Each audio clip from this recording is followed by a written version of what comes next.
nous avez soumis à peu près la même délibération avec à peu près le même argumentaire expliquant le besoin d'augmenter les tarifs de restauration scolaire suite au Covid, à la guerre en Ukraine et à l'augmentation des prix des denrées alimentaires.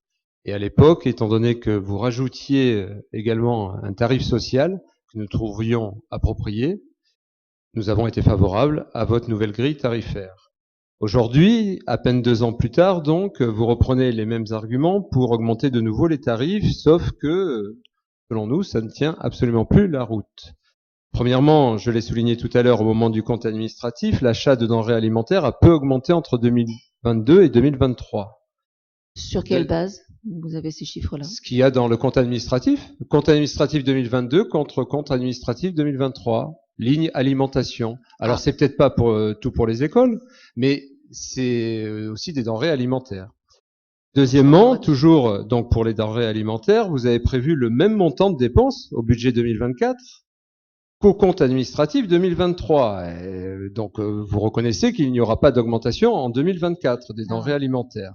Je reviendrai sur les chiffres, mais je suis pas d'accord. Ah ben c'est les chiffres, vous pouvez les demander à Havel, c'est les chiffres qu'il y a dans les documents et il est en train de les vérifier. Troisièmement, en commission préparatoire, je vous ai demandé à monsieur le maire le prix de revient d'un repas et la réponse a été un peu moins de 9 €. Or en 2022, le prix de revient d'un repas était de 8,51 €. C'était écrit dans la délibération. Ce qui fait une augmentation de l'ordre de 5% en 2 ans. Et là, ça inclut bien toutes les dépenses liées à un repas.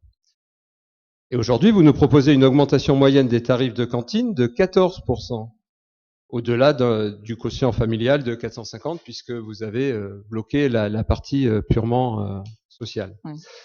Comprenez que ce n'est pas acceptable quand on sait toute l'importance, vous le savez aussi, j'en suis persuadé, de ce repas quotidien en cantine, sain et équilibré pour bon nombre d'enfants.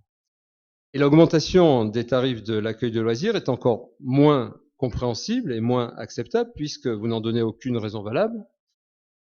Tout votre argumentaire étant basé sur l'augmentation du coût des denrées alimentaires.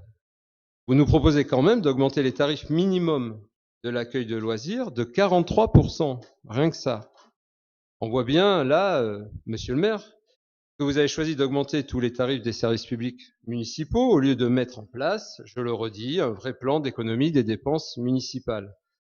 Vous dites sûrement on va justifier ça avec l'inflation et ça passera. Eh bien non, ça ne passe pas et nous voterons contre cette délibération. Alors je vais revenir sur les points